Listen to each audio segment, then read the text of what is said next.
நான் தான் உங்கள் சென்னை ஃபினிக்ஸ். நிறைய பேர் வந்து குக்கிங் வீடியோ போடுங்க அப்படின்னு சொல்லியிருந்தீங்க. இன்றைக்கி உங்களுக்காக தான் ஒரு குக்கிங் வீடியோ போட போகிறேன். நம்ம சேனலை பார்க்காதவங்க யாராவது பார்த்தீங்கன்னா நம்ம சேனலை ஃபாலோ பண்ணிக்கங்க, ஷேர் பண்ணுங்கள். இன்றைக்கி என்ன குக் பண்ணுறேன் அப்படின்றத பார்க்கலாம். வீடியோக்குள்ளே வாங்க. நம்ம இன்றைக்கி என்ன செய்ய போகிறோன்னா பிரியாணி செய்ய போகிறோம். பிரியாணி எப்படி வீட்டில் செய்யலாம் அப்படின்றத பாருங்கள். பிரியாணிக்கு என்னென்னலாம் தேவையான பொருட்கள் அப்படின்றத நான் உங்களுக்கு ஷோ பண்ணுறேன். பிரியாணிக்கு தேவையான பொருட்கள் வந்து பார்த்திங்கன்னா பட்டை, லவங்கம், க்ரீன் சில்லி, டொமேட்டோ, ஆனியன், வீட்லேயே மேக் பண்ண ஜிஞ்சர் கார்லிக் பேஸ்ட்டு. அப்புறமா நெக்ஸ்ட்டு வந்து பார்த்திங்கன்னா நம்ம சிக்கன் வந்து கொஞ்சம் உப்பு, மிளகா, ரெட் சில்லி பவுடர், சால்ட்டு, தயிர் எல்லாம் போட்டு நம்ம மிக்ஸ் பண்ணி வச்சுருக்கோம். அப்போ தான் நம்மளுக்கு வந்து சிக்கனில் வந்து டேஸ்ட்டு தெரியும், சாஃப்டாக இருக்கும். இப்போ வந்து பார்த்திங்கன்னா குக்கர் வச்சாச்சு. குக்கரில் வந்து பார்த்திங்கன்னா ஆயில் போட்டிருக்கோம் பிரியாணிக்கு தேவைக்கு ஏற்ற மாதிரி. இப்போ வந்து பார்த்திங்கன்னா ஆயில் நல்லா சூடாகிடுச்சு. நம்ம எடுத்து வச்சுருந்தோம் இல்லையா பட்டை, லவங்கம் எல்லாத்தையும் போட்டுப்போம். அது நல்லா ப்ரௌனிஷாக ஆனதுக்கப்புறம் நம்ம ஆனியன் சேர்த்துக்கலாம். பார்த்திங்களா, ஆனியன் சேர்க்குறோம்.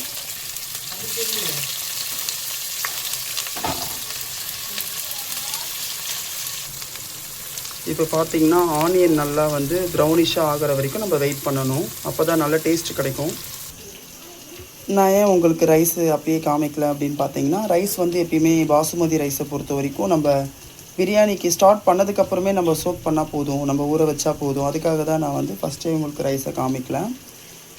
பாசுமதி அரிசி யூனிட்டுன்னு சொல்லுவாங்க இல்லையா, அந்த அரிசி தான் இது. இப்போ பார்த்திங்கன்னா ஆனியன் வந்து கொஞ்சம் ப்ரௌனிஷாக ஆகிட்டே இருக்கும் போது தான் நான் ரைஸே வந்து ஊற வச்சுருக்கேன். இப்போ வந்து பார்த்திங்கன்னா ஆனியன் வந்து ப்ரௌன் ஆகிடுச்சு. நான் வந்து இப்போ வந்து இஞ்சி பூண்டு பேஸ்ட் வந்து நான் ஆட் பண்ணுறேன்.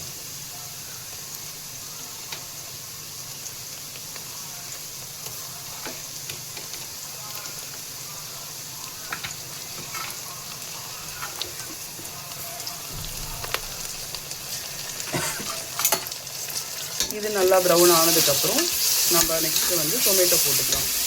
இஞ்சி பூண்டும் நல்லா ப்ரௌன் ஆகிற வரைக்கும் நம்ம வெயிட் பண்ணணும்.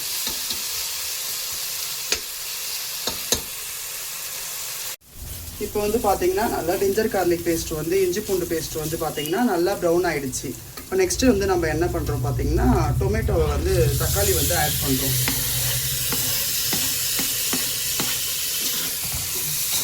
தக்காளி ஆட் பண்ணிட்டோம் நம்ம. இப்போ தக்காளி நல்லா வதங்குறதுக்கு நம்ம என்ன பண்ணுறோன்னா கல்லுப்பு ஆட் பண்ணுறோம். இப்போ வந்து பார்த்திங்கன்னா நம்ம கல்லுப்பு ஆட் பண்ணுறோம். தக்காளி நல்லா வதங்கணும் அப்படின்றதுக்காக கல்லுப்பு ஆட் பண்ணிவிட்டு கொஞ்சம் நேரம் மிக்ஸ் பண்ணிவிட்டு நம்ம கொஞ்சம் நேரம் வெயிட் பண்ணோன்னா தக்காளி நல்லா வதங்கிடும். இப்போ வந்து பார்த்திங்கன்னா டொமேட்டோ நல்லா வந்து குக் ஆகிடுச்சு. தக்காளி எப்பயுமே இந்த மாதிரி வதங்கினதுக்கு அப்புறமா தான் நம்ம வந்து ப்ரிப்பேர் பண்ணி வச்சுருந்தோம் இல்லையா சிக்கனு, அதை வந்து நம்ம ஆட் பண்ணுறோம்.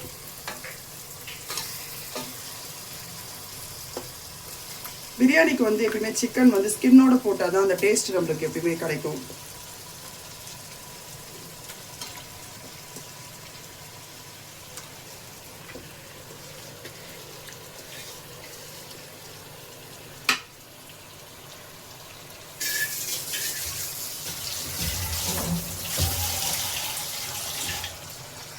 நம்ம சிக்கன் போட்டுட்டு நல்லா மிக்ஸ் பண்ணணும்.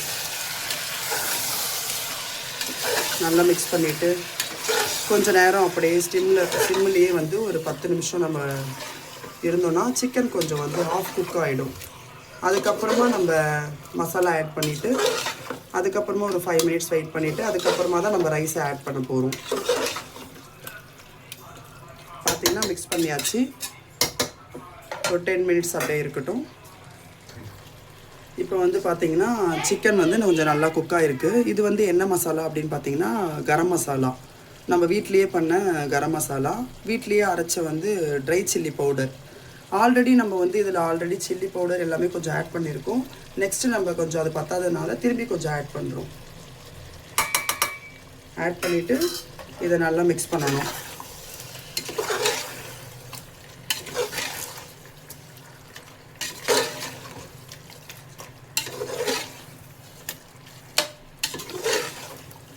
நல்லா மிக்ஸ் பண்ணிவிட்டு இது ஒரு 5 to 10 மினிட்ஸ் நம்மளுக்கு குக் ஆகணும் இந்த மசாலா. அப்போ தான் நம்மளுக்கு மசாலாவோட பச்சை வாசனை வந்து போகும். நம்ம வீட்டில் பார்த்தீங்கன்னா நானும் இன்னும் 2 பேர் மட்டும்தான் பிரியாணி சாப்பிடுவோம். அதனால் இன்னும் 2 பேர் வந்து நம்ம வீட்டில் வெஜிடேரியன். அதனால் அவங்களுக்கு நாங்கள் என்ன பண்ணோம் அப்படின்னு பார்த்தீங்கன்னா, இதெல்லாம் வீடியோ எடுக்க முடியல. கொஞ்சம் ஒயிட் ரைஸ் பண்ணியிருக்கோம், வெண்டைக்காய் பொரியல் பண்ணியிருக்கேன். அதுக்கப்புறம் வந்து பார்த்திங்கன்னா நம்ம பீன்ஸு கேரட்டு பொரியல். இதில் வந்து பார்த்திங்கன்னா எக்கு போட்டு நாங்கள் பொரியல் பண்ணியிருக்கோம். இந்த 2 பொரியலுக்கும் வந்து என்னன்னு பார்த்தீங்கன்னா ரசம். வீட்டில் ரசம் அவங்க 2 பேருக்கு இந்த 2 பொரியல். நம்ம மட்டும் நல்லா பிரியாணி சாப்பிட்லாம் இன்றைக்கி சண்டே, அதுவுமா வெஜிடேரியன் போர். இப்போ பார்த்தீங்கன்னா அந்த மசாலா போட்டதுக்கப்புறம் வந்து பார்த்திங்கன்னா சிக்கன் வந்து நல்லா அந்த பச்சை வாசனை வந்து போயிடுச்சு. இப்போ நம்ம என்ன பண்ணுறோம் அப்படின்னு பார்த்தீங்கன்னா கொஞ்சம் புதினா ஆட் பண்ணுறோம்.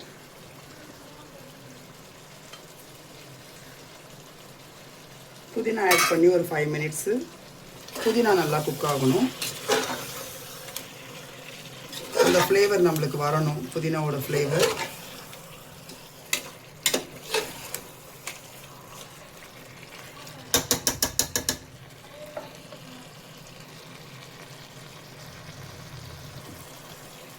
இப்போ வந்து பார்த்தீங்கன்னா புதினா வந்து நல்லா குக் ஆகிட்டு நம்மளுக்கு வந்து அந்த பிரியாணியோட ஃப்ளேவர் இப்பயே வர ஆரம்பிச்சிடுச்சு. இப்போ நம்ம நெக்ஸ்ட்டு என்ன பண்ணுறோம் அப்படின்னு பார்த்தீங்கன்னா ரைஸ் ஆட் பண்ணுறோம். நம்ம ரைஸ் வந்து இந்த அளவுக்கு ஊறினா போதும். நான் ஆல்ரெடி உங்களுக்கு சொல்லியிருந்தேன், ஆனியன் ஃப்ரை ஆகிற டைமில் ரைஸ் ஊற வச்சாலே போதும் அப்படின்ட்டு. ஏன்னா பாசுமதி ரைஸை பொறுத்த வரைக்கும் ரொம்ப நேரம் ஊறுனா உடஞ்சிரும் ரைஸு. நம்ம எப்போ என்ன போட்டிருக்கோன்னா 1 கிலோ சிக்கன் 1 கிலோ ரைஸ் போட்டிருக்கோம்.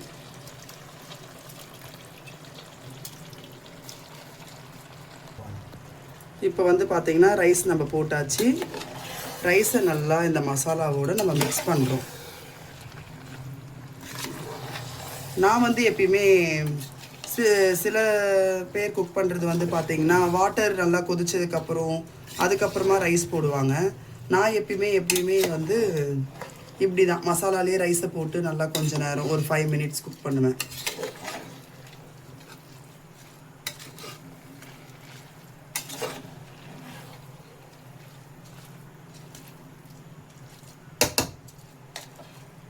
இந்த மாதிரி நம்ம நல்லா மிக்ஸ் பண்ணிவிட்டு ஒரு 5 மினிட்ஸு ரைஸ் வந்து குக் ஆகட்டும். அதே மாதிரி பார்த்திங்கன்னா நான் ரைஸ் ஊற வச்சுருந்த தண்ணி பார்த்திங்கன்னா வாஷ் பண்ணிவிட்டு தான் ஊற வச்சுருந்தேன். அதனால் இந்த தண்ணியை தான் நான் வந்து பிரியாணிக்கு வந்து எப்பயுமே ஆட் பண்ணுவேன். ஏன்னா அந்த ரைஸோட பாசுமதி ரைஸ் எப்பயுமே ஒரு ஃப்ளேவர் இருக்கும், அந்த ஃப்ளேவர் போயிடும். அதனால் நம்ம ஊற வச்ச தண்ணியை இதில் ஆட் பண்ணிக்கலாம். நெக்ஸ்ட்டு ரைஸ் கொஞ்சம் குக் ஆனதுக்கப்புறம் இப்போ வந்து பார்த்திங்கன்னா நம்ம அந்த ஊற வச்சுருந்த வாட்டரையே நம்ம ஆட் பண்ணுறோம்.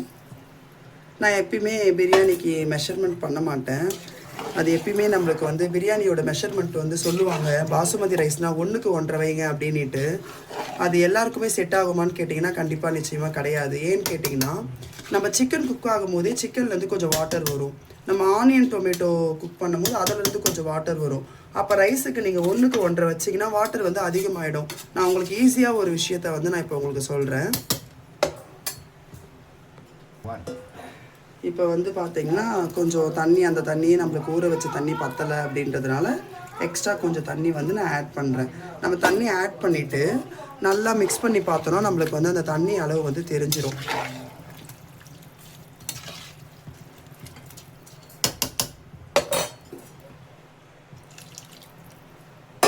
இப்போ பார்த்திங்கன்னா உங்களுக்கு தெரியும், நல்லா ரைஸும் சிக்கனும் நல்லா இந்த மாதிரி முழுகிற அளவுக்கு தண்ணி இருந்தால் மட்டும் நம்மளுக்கு போதும்.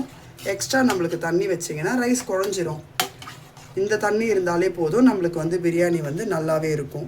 இவ்வளோ தண்ணி இருந்தால் போதும். மேலே உங்களுக்கு தெரியுதுங்களா, நான் இந்த கரண்டியில் வைக்கிறேன், இவ்வளோ தான். இந்த கரண்டிக்கு மேலே மிதங்குது, அவ்வளோதான். அதை மீறி நீங்கள் வச்சிங்கன்னா ரைஸ் குழஞ்சிரும். மெஷர்மெண்ட் வச்சாலுமே சில பேர் யோசிப்பீங்க, என்ன நம்ம கரெக்டாக தானே 1க்கு 1.5 வச்சோம், ஏன் நம்ம வீட்டில் ரைஸ் குழையுது அப்படின்னு சொல்லிட்டு யோசிப்பீங்க. அந்த மாதிரி யோசிக்க வேண்டாம், இந்த மாதிரி வச்சிங்கன்னா. இப்போ நம்ம வந்து என்ன பண்ணுறோன்னா ஃபைனலாக வந்து லெமன் சாறை வந்து பிழிகிறோம்.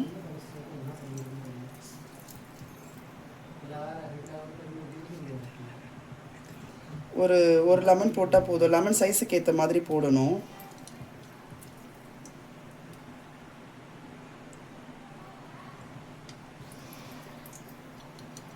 இப்போ பார்த்தீங்கன்னா லெமன் சாறு நான் ஆட் பண்ணுறேன் பாருங்கள்.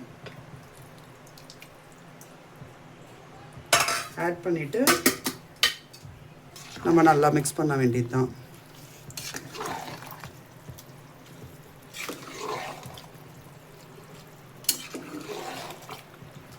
நான் எப்பயுமே இந்த பிரியாணி மசாலாலாம் ஆட் பண்ணவே மாட்டேன். நம்ம வீட்டில் என்ன இருக்கோ அதை தான் நம்ம குக் பண்ணி சாப்பிட்டா நம்ம உடம்புக்கு எப்பயுமே நல்லது. கடையில் விற்கிற மசாலா எல்லாமே நம்ம அவாய்ட் பண்ணோன்னா நம்ம ஹெல்த்துக்கு நல்லது ரொம்ப.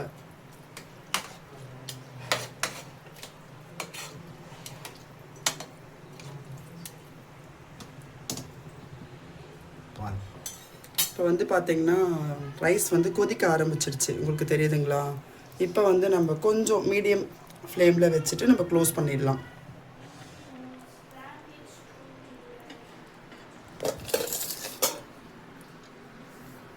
இப்போ வந்து ஐயில் இருக்குது இல்லைங்களா, கொஞ்சம் அப்படியே மீடியமாக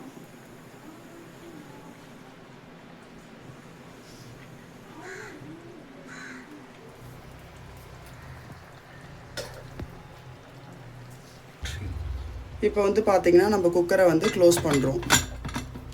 க்ளோஸ் பண்ணிவிட்டு ஒரு நான் வந்து இப்போ என்ன பண்ண போகிறேன் அப்படின்னு பார்த்தீங்கன்னா, இன்றைக்கி ஒரு விசில் வந்துட்டு அடுத்த விசில் வரதுக்கிட்டையுமே நம்ம ஆஃப் பண்ணிட்டோம்னா ரைஸ் நல்லாயிருக்கும். ஓகேங்களா? இல்லைனா சம்டைம் வந்து குக்கர் சில வீட்டில் வந்து விசில் வரல அப்படின்ற ஒரு ப்ராப்ளம் இருக்கும். அப்படி இருக்கும்போது என்ன பண்ணுறீங்கன்னா, ஒரு 7 மினிட்ஸ் சிம்மில் வச்சிங்கன்னா உங்களுக்கு பிரியாணி நல்லாவே குக் ஆகிடும். பார்ப்போம், பிரியாணி ஓப்பன் பண்ணி பிரியாணி எப்படி இருக்குன்னு சொல்லிட்டு நான் உங்களுக்கு காமிக்கிறேன். பிரியாணிக்கு ரைத்தா ரெடி பண்ணிகிட்ருக்கேன். ஆனியனு, தயிர், சால்ட்டு போட்டு. நம்ம வேணும்னா நம்ம இதில் வந்து கேரட் கூட ஆட் பண்ணலாம், குக்கும்பர் கூட ஆட் பண்ணலாம். நம்மளுக்கு எப்படி பிடிக்குமோ அது மாதிரி ஆட் பண்ணிக்கலாம் ரைத்தா. எனக்கு எப்பயுமே கொஞ்சம் இந்த ஆனியனும் கோடும் சேர்ந்த ரைத்தா தான் பிடிக்கும். நான் ஒர்க்லலாம் பார்த்தீங்கன்னா கேரட் போடுவேன், கொத்தமல்லி போடுவேன், க்ரீன் சில்லி போடுவேன்.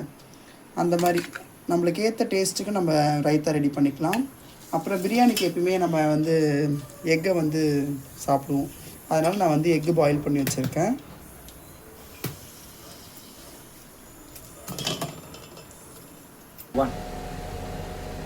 இப்போ வந்து பார்த்திங்கன்னா குக்கர் வந்து ஒரு விசிலுக்கு அப்புறம் நம்ம ஆஃப் பண்ணியாச்சு. எப்பயுமே குக்கர் வந்து ஸ்டீம் போயிடுச்சான்னு சொல்லிவிட்டு நம்ம கொஞ்சம் விசிலை இப்படி செக் பண்ணிவிட்டு தான் ஓப்பன் பண்ணணும். பார்த்திங்களா, பிரியாணி ரெடி ஆகிடுச்சு. செமையாக இருக்குது ஸ்மெல்லு. தெரியுதாங்களா உங்களுக்கு? ரைஸ் வந்து பார்த்திங்கன்னா எவ்வளோ அழகாக நம்மளுக்கு பாயில் ஆகிட்டு ரைஸ் வந்து ஒன்றோட ஒன்று ஒட்டலை. உங்களுக்கு தெரியுதுங்களா? நம்ம மெஷர்மெண்ட்டு தண்ணி எப்பயுமே அந்த அளவு வச்சிங்கன்னா உங்களுக்கு இந்த மாதிரி தான் ரைஸ் வந்து வரும். தெரியுதுங்களா? சிக்கன்லாம் வந்து பார்த்திங்கன்னா எவ்வளோ குக் ஆகிருக்கு உங்களுக்கு பாருங்கள். இப்போ மிக்ஸ் பண்ணும் போதே அது வந்து உடையுது. தெரியுதுங்களா? இந்த மாதிரி நம்மளுக்கு வந்து குக் ஆகணும். நல்லா நம்மளுக்கு ரைஸ் பார்த்திங்கன்னா அது பாருங்கள் பூ மாதிரி இருக்குது, ஒன்றோட ஒன்று ஒட்டலை. அந்த மாதிரி நம்மளுக்கு வரணும் பிரியாணி. நீங்களும் வீட்டில் இந்த மாதிரி குக் பண்ணுங்கள். அடுத்தடுத்து உங்களுக்கு என்னென்ன வீடியோ வேணும் அப்படின்னு சொல்லிட்டு என்கிட்ட கேளுங்க. கண்டிப்பாக எனக்கு தெரிஞ்ச குக்கிங் வீடியோ எல்லாமே நான் உங்களுக்காக போடுறேன்.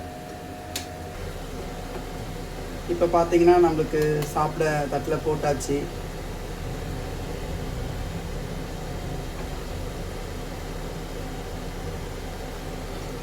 நெக்ஸ்ட் வந்து பார்த்திங்கன்னா எக்கு ரைத்தா.